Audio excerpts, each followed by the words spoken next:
What about rendering this scene right now? Excellent.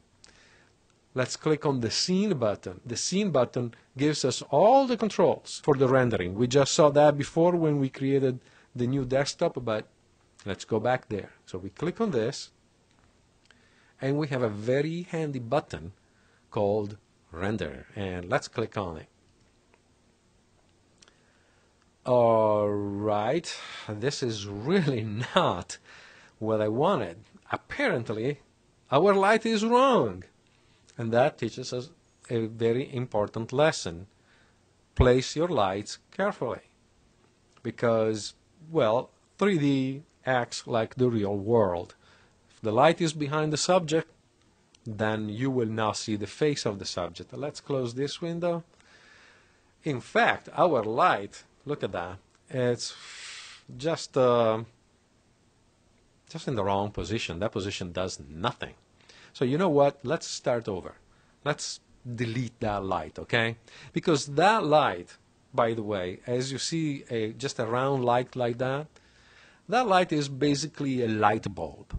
And a light bulb doesn't really work in lighting. When we are talking about cinematic lighting, cinematography, you will now see cinematographers lighting a scene with light bulbs. They use spotlights most of the time. They use diffusion. They use all kind of controllable sources. Let's delete that.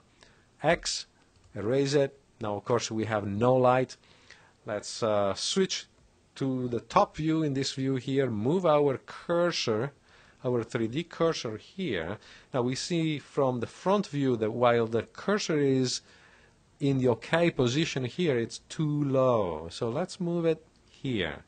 Okay, so now it's positioned in the 3D space correctly. Shift A, add lamp. Let's use a spotlight, okay? Spot. Now the spot, we see it's rotated in this view, in this point here. See how it's positioned? Not what we wanted? Not a problem. Let's bring this up a little bit, and I'll use the R key this time. I don't use the rotate gizmo, just R. Move it in the right position. We can eyeball this. Then let's move to our top view. Again, press R. This time it will be rotating in this direction. Very easy, very simple.